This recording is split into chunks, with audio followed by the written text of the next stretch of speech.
Hello students, आज मैं आप लोगों को सॉलिड के जो मैग्नेटिक प्रॉपर्टी है उसके बारे में बताने जा रहा हूं। तो बच्चों शुरू करते हैं।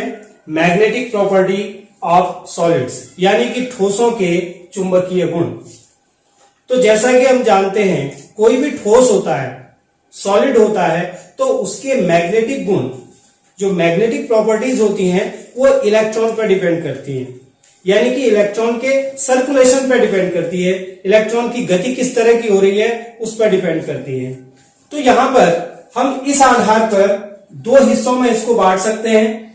जो इलेक्ट्रॉन होता है वो दो प्रकार से अपने नाभिक के चारों ओर गति करता है। एक तो गति उसकी होती है जो सिर्फ नाभिक के चारों ओर होती है, यानी कि जो उसका नाभिक होता है, नाभिक के चारों ओर वो गति करता है। उसी प्रकार जैसे पृथ्वी सूर्य के चारों ओर चक्कर लगाती है, ये सूर्य है बीच में और हमारी जो पृथ्वी है, तो सूर्य के चारों ओर जनरली वो चक्कर इस तरह से लगाती है, ये पृथ्वी है। तो इसी तरह से अगर हम इसको नाभिक मान लेते हैं, न्यूक्लियस मान लेते हैं, तो यहां पर जो इलेक्ट्रॉन उपस्थित हैं ये नाभिक के चारों ओर चक्कर लगाते हैं। दूसरी गति जो पृथ्वी की होती है वो अपने अक्ष के चारों ओर भी होती है। अगर यह इसका अक्ष है तो इसके चारों ओर भी पृथ्वी चक्कर लगाती है। तो उसी प्रकार इलेक्ट्रॉन भी एक नाभिक के चारों ओर चक्कर लगाते हैं, जो उसका न्यूक्लियस है उसके चारों ओर गति करते रहते हैं। और दूसरे प्रकार का जो इलेक्ट्रॉन है वह अपने अक्ष के चारों ओर भी चक्कर लगाता है, जिसके कारण उसमें चुंबकीय आघूर्ण उत्पन्न होता है।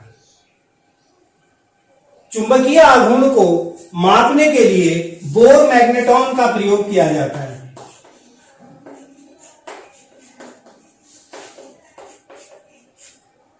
चुंबकीय आघूर्ण को नापने के लिए बोर मैग्नेट्रॉन का प्रयोग किया जाता है, जिसे म्यू बी से डिनोट करते हैं। हम देखते हैं तो कि मैग्नेटिक प्रॉपर्टी के आधार पर ये 5 प्रकार के होते हैं। पहला अनुचुंबकीय ठोस, दूसरा प्रतिचुंबकीय ठोस, तीसरा लौह चुंबकीय ठोस, चौथा प्रतिलौह चुंबकीय ठोस और पांचवा है फेरी चुंबकीय ठोस।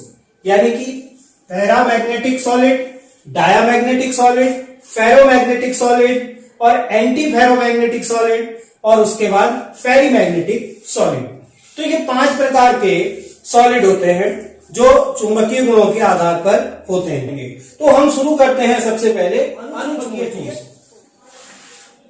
अनुचुंबकीय ठोस इस तरह के ठोस होते हैं जो चुंबकीय क्षेत्र की ओर दुर्बल रूप से आकर्षित होते हैं, दुर्बल रूप से आकर्षित होते हैं। तो बच्चों एक चीज हम इसमें यहां पर ध्यान देंगे, इनके चुंबकीय गुण किस कारण से होते हैं? इलेक्ट्रॉन के कारण।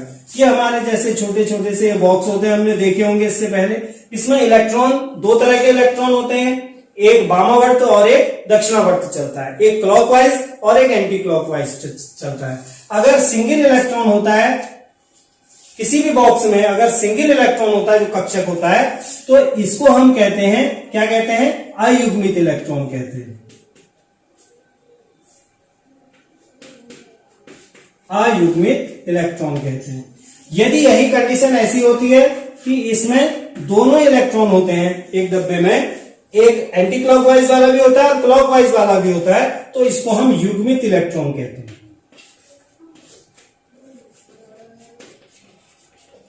युग्मित मीन्स जोड़े में। जो खाली सिंगल होता है उसको अयुग्मित इलेक्ट्रॉन कहा जाता है, और जो जोड़े में होता है उसको हम युग्मित इलेक्ट्रॉन कहते हैं। युग्मित इलेक्ट्रॉन के कारण क्या होता है? किसी भी धातु में, किसी भी सॉलिड में चुंबकीय गुण उत्पन्न होता है। अगर इलेक्ट्रॉनों की संख्या युग्मित होती है तो वहां पर चुंबकीय गुण प्रदर्शित नहीं होता है, क्योंकि एक दोनों विपरीत दिशा में उपस्थित इलेक्ट्रॉन है जो एक दूसरे के आवेश को बराबर कर देते हैं या कैंसिल कर देते हैं। तो इसलिए यहां पर जो है, अगर ऐसी कंडीशन कहीं पर होती है तो वहां पर चुंबकीय गुण प्रदर्शित नहीं होता है, और जहां पर अयुग्मित इलेक्ट्रॉन उपस्थित होते हैं वहां पर चुंबकीय गुण उपस्थित होता है। यानी कि अनुचुंबकीय ठोस, जो ऐसे ठोस जो चुंबकीय क्षेत्र की ओर दुर्बल रूप से आकर्षित होते हैं। दूसरी चीज हमने देखा कि जहां पर अयुग्मित इलेक्ट्रॉन होते हैं उसी में यह गुण होता है। यानी कि इस प्रकार के ठोसों में अयुग्मित इलेक्ट्रॉन उपस्थित रहते हैं। इसका तीसरा गुण देखते हैं हम। तीसरा गुण होता है चुंबकीय क्षेत्र हटाने पर ये अपने चुंबकीय गुण को खो देते हैं, यानी कि स्थायी चुंबक नहीं होते हैं बल्कि क्या होते हैं, अस्थायी चुंबक होते हैं। स्थायी रूप से चुंबकत्व का गुण इनमें नहीं आता है, लेकिन अस्थायी रूप से इनमें चुंबकत्व का गुण आता है। जैसे हम एक सुई ले लें, सुई के ऊपर मैग्नेट लगा लें ऐसे करके, और उसके ऊपर से नीचे से एक सुई लगाएं, तो वो सुई उस पर क्या होगी, उस ओर आकर्षित होगी और उस पर रुकेगी, चिपकेगी। लेकिन जैसे ही हम मैग्नेट को हटाएंगे तो वो सुई नीचे गिर जाएगी। तो इसको हम क्या कहते हैं, इसको कहते हैं कि ये अस्थायी चुंबकत्व का गुण इसमें आता है, और चुंबकीय क्षेत्र को हटाने के बाद यह गुण स्वतः ही समाप्त हो जाता है।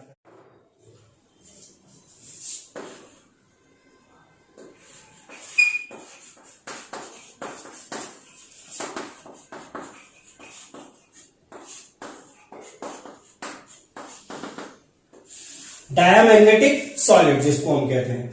तो प्रतिचुंबकीय ठोस।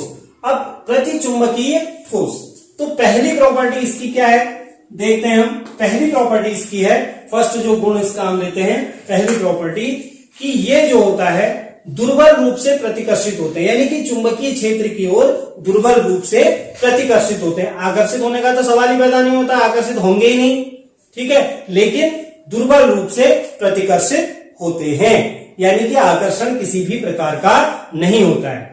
ठीक, वो क्यों होता है, उसका रीजन मैंने भी आप लोगों को बताया था कि इसमें अयुग्मित इलेक्ट्रॉन उपस्थित नहीं रहते हैं, यानी कि इसमें जितने भी इलेक्ट्रॉन हैं ये युग्मित हैं, यानी कि उनमें क्या है, क्लॉकवाइज और एंटी क्लॉकवाइज दोनों प्रकार के इलेक्ट्रॉन उसमें उपस्थित हैं। तो हम उसको कहेंगे कि वह प्रतिचुंबकीय ठोस है। हम एग्जाम्पल लेते हैं, जैसे NaCl नमक है, तो नमक में मैग्नेटिक प्रॉपर्टी नहीं होती। आप नमक के सामने मैग्नेट को ले जाओ तो नमक का गट्टा ऊपर की ओर उठने वाला नहीं है, ठीक है। इसी तरह से वाटर है H2O। तो इस टाइप के बहुत सारे ऐसे यौगिक हो सकते हैं वो जो है चुंबक की ओर को आकर्षित नहीं होते। तो हमारा अगला आता है लौह चुंबकीय ठोस, यानी कि फेरोमैग्नेटिक सॉलिड। तो इसमें क्या होता है, मैंने जैसा आपको बताया था, शुरू के दो को हम इलेक्ट्रॉन के आधार पर डिफाइन करेंगे और यहां पर डोमेन बनते हैं, इसको डोमेन कहा जाता है। ये इलेक्ट्रॉनों के, या इसको हम कहते हैं आयनों के समूह को रिप्रेजेंट करता है, आयनों के समूह को रिप्रेजेंट करता है। तो इसके आधार पर हम इसको क्या करते हैं, समझते हैं। तो उससे पहले डोमेन को दिखाने का एक ढंग मैं आपको बता दूं। ऐसे करके डायग्राम से अगर हम इसको दिखाते हैं तो इसको हम किस तरह से दिखाते हैं, ये जैसे थोड़ा सा गाढ़ा बना लेंगे इसको। जनरल तो हम सामान्य रूप से ऐसे इलेक्ट्रॉन को दिखाते हैं, तो यहां पर जो इलेक्ट्रॉन हम दिखाएंगे यानी कि ये डोमेन है, ये तीर का निशान बना दिया ऐसे करके, तो ऐसे दिखाते हैं, ठीक है। तो ये डोमेन हुआ, इसको इस तरह से हम इसको प्रकट करेंगे। अब यहां पर है लौह चुंबकीय ठोस। तो लौह चुंबकीय ठोस में जो डोमेन की स्थिति होती है वो क्या होती है, और सबसे पहले लौह चुंबकीय ठोस होते किस तरह के ठोस हैं। ये ऐसे ठोस होते हैं जो चुंबकीय क्षेत्र की ओर प्रबल रूप से आकर्षित होते हैं, चुंबकीय क्षेत्र की ओर प्रबल रूप से आकर्षित होते हैं, यानी कि मैग्नेट को देखते ही मैग्नेट की ओर दौड़ लगा देते हैं बहुत तीव्रता से।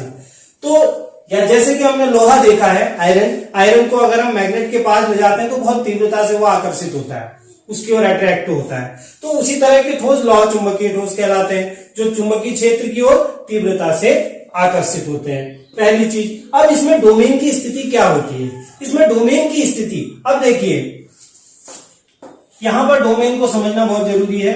अगर हम ऐसे करके ले लेते हैं तो एक दूसरे के आवेश को निरस्त करने वाले डोमेन नहीं होने चाहिए। डोमेन अगर एक ही दिशा में है तो एक ही दिशा में होने पर ये एक दूसरे के आवेश को निरस्त नहीं करेंगे। जैसे एक डोमेन ये है, तो ये चार डोमेन हमने दिखाया है यहां पर। तो ये अब देखिए इसमें ये जो डोमेन है ये एक दूसरे को आवेश को निरस्त नहीं कर रहे हैं। अगर आवेश को निरस्त नहीं कर रहे हैं तो इसकी स्थिति वैसी होगी जैसे अयुग्मित इलेक्ट्रॉन की होती है, ठीक है। तो अयुग्मित इलेक्ट्रॉन की जैसी ही स्थिति होने के कारण ये चुंबकीय क्षेत्र की ओर तीव्रता से आकर्षित होते हैं, ठीक है।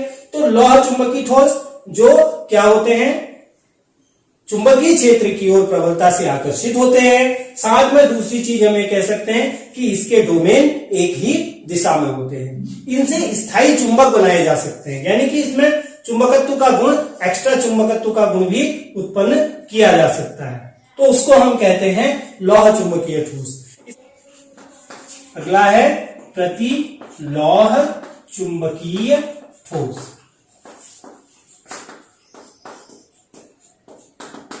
प्रतिलौह चुंबकीय ठोस, एंटी फेरोमैग्नेटिक सॉलिड हम इसको कहते हैं। तो प्रतिलौह चुंबकीय ठोस, अब देखिए यहां पर शब्द लग गया प्रति। प्रति का मतलब हो गया अपोजिट, यानी कि ये इस तरह के ठोस होते हैं जो चुंबकीय क्षेत्र की ओर आकर्षित नहीं होते, या हम कह सकते हैं होते हैं। इसके अगर हम डोमेन को दिखाएं तो डोमेन एक क्लॉकवाइज, फिर एंटी क्लॉकवाइज, फिर क्लॉकवाइज, फिर एंटी क्लॉकवाइज। तो इसके जो डोमेन होंगे वो इस तरह के होंगे, ठीक है। एक डोमेन यानी कि ये इसके आवेश को निरस्त कर देगा, ये इसके आवेश को निरस्त कर देगा। तो ऐसी स्थिति में इनके चुंबकीय आघूर्ण शून्य हो जाते हैं। तो चुंबकीय आघूर्ण शून्य होने के कारण ये मैग्नेटिक इफेक्ट नहीं दिखाते, यानी कि मैग्नेट की ओर आकर्षित नहीं होते। जैसे आपका क्रोमियम ऑक्साइड है, वेनेडियम ऑक्साइड है, ये इसके एग्जाम्पल हो सकते हैं। नेक्स्ट हम आते हैं फेरी चुंबकीय ठोस, फेरी मैग्नेटिक सॉलिड।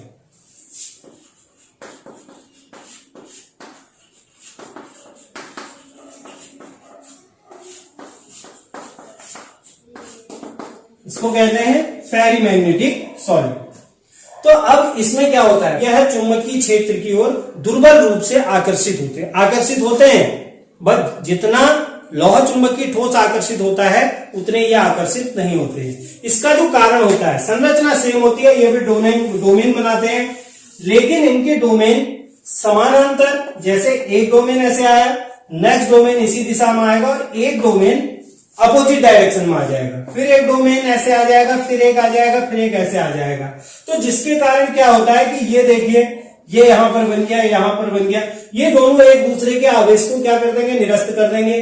तो जो अयुग्मित डोमेन है उनकी संख्या थोड़ी बचती है। तो जिसके कारण क्या होता है कि ये लौह चुंबकीय ठोस की भांति चुंबकीय क्षेत्र की ओर बहुत मजबूती से आकर्षित नहीं होते।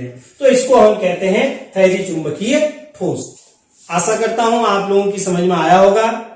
तो अब नेक्स्ट वीडियो से हम अगले चैप्टर में से कुछ टॉपिक्स को लेके आएंगे।